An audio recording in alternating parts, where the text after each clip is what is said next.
All right, I got back into sous vide again for a little while because I wanted to try out this new thing I got. The GrillMaster Su-V Gun. This thing has a lot of potential, but I'll tell you, I had one heck of a fiasco using it yesterday because I used it inside the kitchen here because it says it's good for indoor or outdoor use.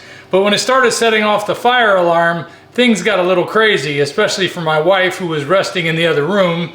And it made it a bit difficult with the dogs howling in the background and me trying to record for you guys, but I'll show you a little bit of that here.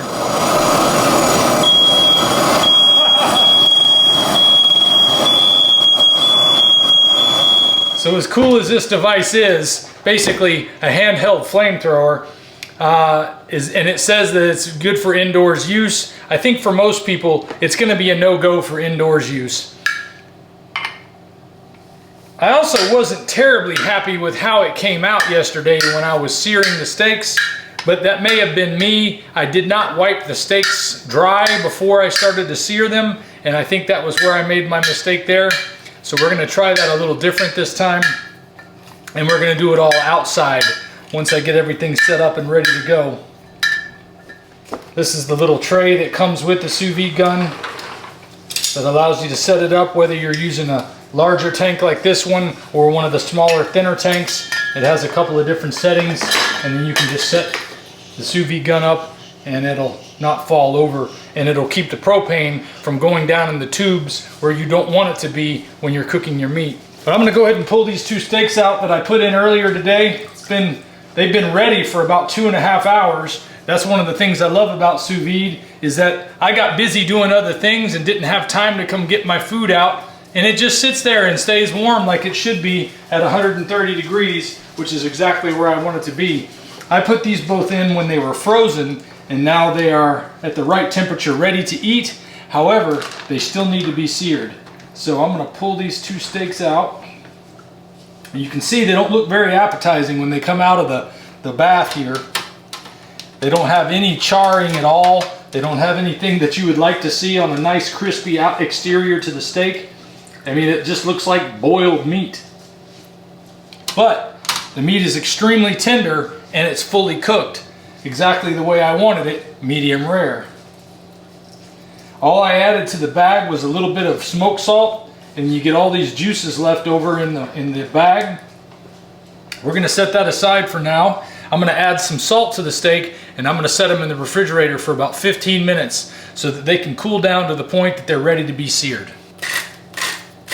This is Redmond smoked salt. This is my favorite flavor of the smoked salts, cherry smoked salt. So hopefully it's gonna give me a nice taste that I'm looking for once we get that sear on there. And the reason I'm using the grinder with the smoked salt is the smoked salt can be a little bit bigger than I would like it to be when I add it to the meat this late in the process, or even beforehand. Sometimes it can still be a little too big, like if I'm cooking in the air fryer and I'm just doing a 15-minute cook at 450 degrees. The salt doesn't have enough time to soak into the meat like it should, so I use a salt grinder set on a medium level of grind so that it'll put a little bit smaller flakes on there to make it easier for the meat to absorb that salt into it. Even after being out of the bath for a little bit, I'm still hitting 129 and climbing. So that's the temperature I want it to be at. It's the only thing I don't like about grinding is it's hard to get the salt on the edges. Unless you got 3 hands. Maybe I'll figure out a better way to do it one day. And I like that this Dante Sous-Vide device reminds you how to do every step of the process, including cooling off the meat before you sear. And this leftover juice here, I'm just gonna give it to my dogs. They deserve it. They like good food too. Sam heard me say that. So did Fizzgig. They're running over to see what I'm up to already.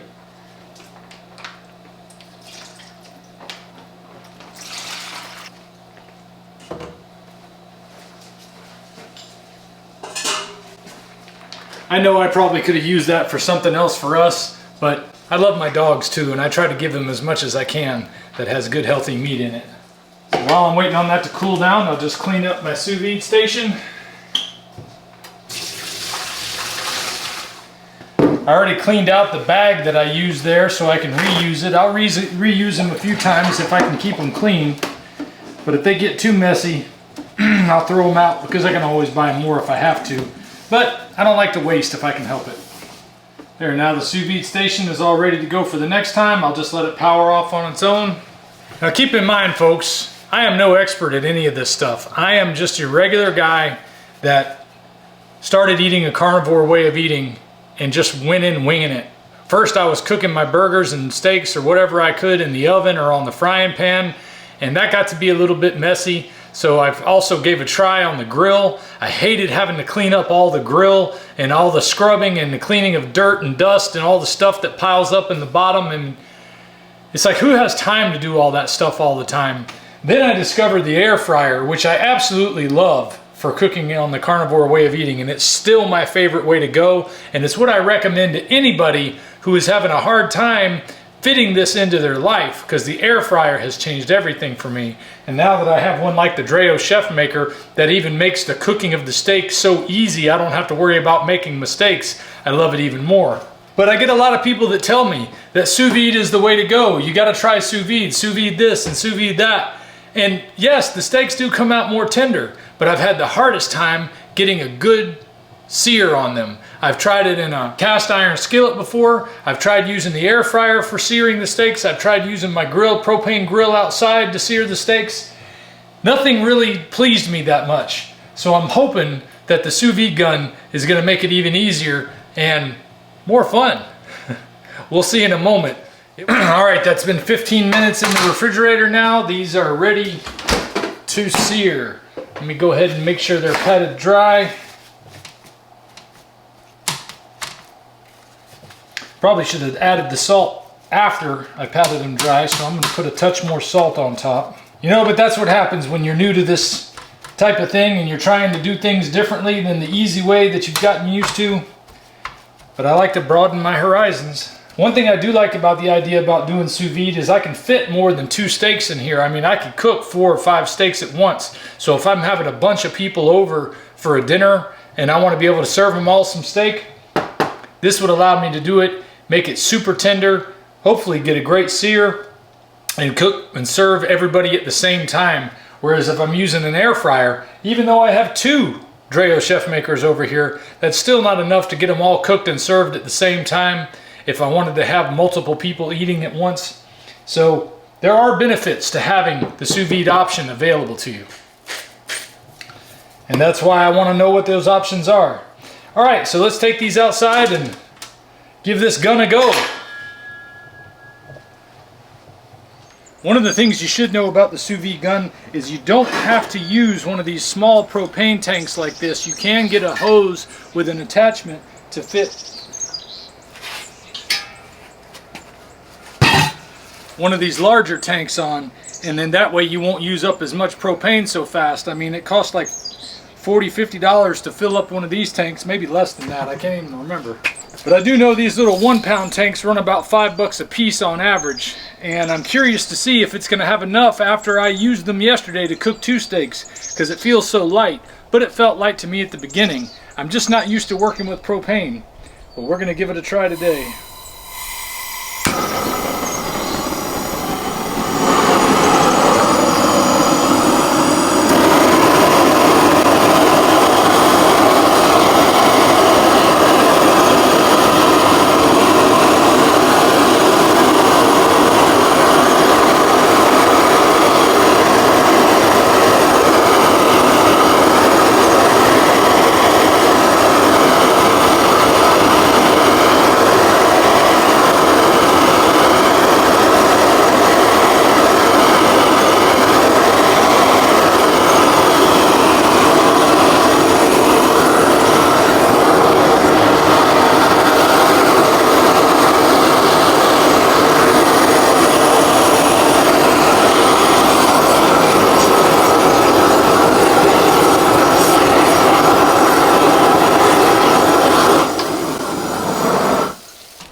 Char looks pretty decent.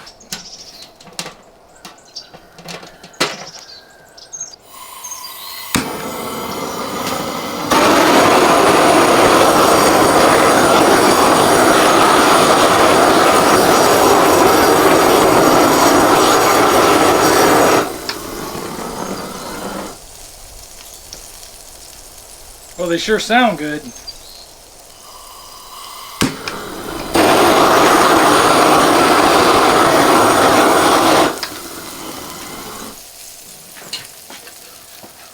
Looking a little better. I think I might not have been holding the flame in the right place for holding it. I might not have been holding it still long enough in the right place.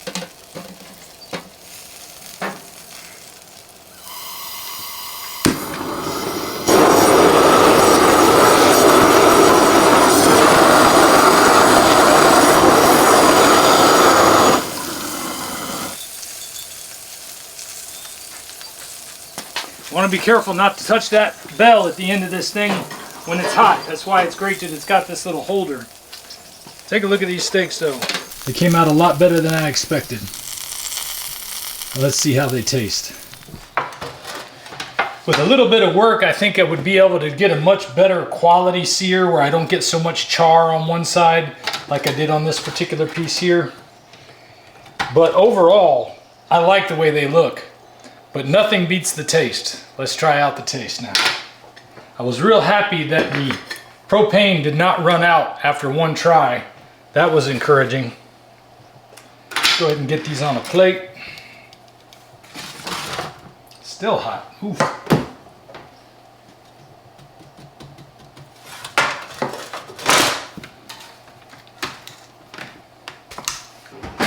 And let's see how I did.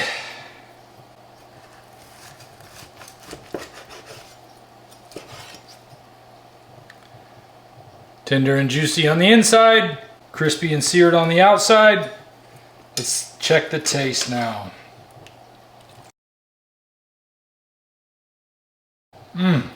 This is by far the best sous vide steak I have ever had. I've been so disappointed with sous vide in the past when it comes to the sear on the outside. This is delicious. Perfect amount of crispy, so tender.